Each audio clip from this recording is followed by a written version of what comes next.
wanted to know, Paul, what can I tell the church that cause you to have this joy or be able to make this statement? Bookman, I was curious, so I emailed Paul, and Paul emailed me back and says, listen, the reason why I can say I can do all things through Christ which strengthens me is because I'm not letting my situation dictate the outcome of my life.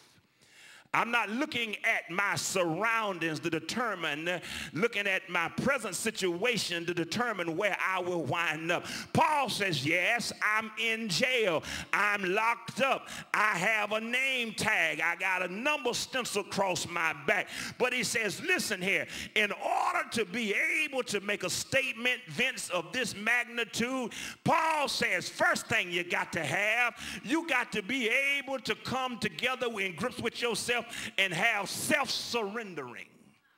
He says, listen, I'm not my own. I recognize that whatever I do, I don't depend on myself to do it. I've sold myself out. I've surrendered myself. Watch what Paul says. I can do all things through Christ. There's a comma there. Let's pause. Let's stop there. He says, first of all, understand the fact that I have sold myself out to Christ. I said in Romans chapter 12, verse 1, brethren, I beseech you by the mercies of God that you present your bodies as a living sacrifice. He's saying, listen, I've given myself over totally, mind, body, and soul. I've learned how to seek ye first the kingdom of heaven and his righteousness, recognizing that anything else that I need will come afterward. Paul says in Ephesians chapter 3, he makes a statement that very few folk want to brag about. Paul says in Ephesians chapter 3, verse 1, for this cause I, Paul, the prisoner of Jesus Christ for you Gentiles. Notice what he says. Watch this here.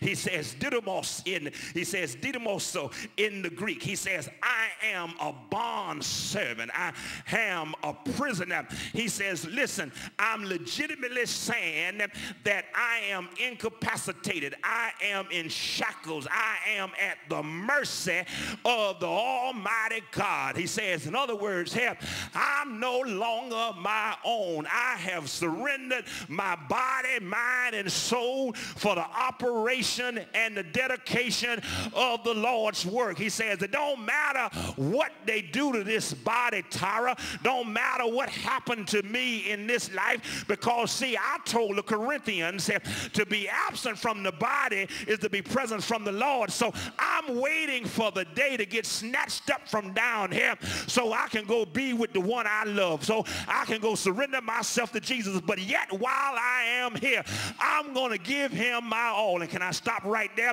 Can I pause to somebody here? First thing you got to do, if you're going to be able to make that statement, yes, I can, you got to say, Lord, it's me again, standing in the need of prayer.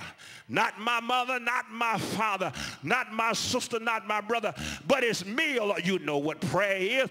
Prayer is just simply a communication between you and the Lord. So if you're standing in communication, or in need of communication of you and the Lord, what do you tell him? You just tell him, Lord, take me. Use me for your service. I wish I had a witness here, because you need to understand in this life, you're going to have some ups and some downs. Nobody ever promised you. Check your birth record. Check from the time you came in this world. Nobody ever promised you that every day was going to be a sunshiny day. Nobody told you every day was going to be a flowery busy. Nobody told you you would never have to shed any tears. Nobody told you would never have any pains. Nobody told you would never have anybody lying on you. Nobody told you would never have anybody talking about you. But Jesus said, in all of these things that happen to you, in whatever circumstances you're in, he says, be of good cheer, because I've overcome the world.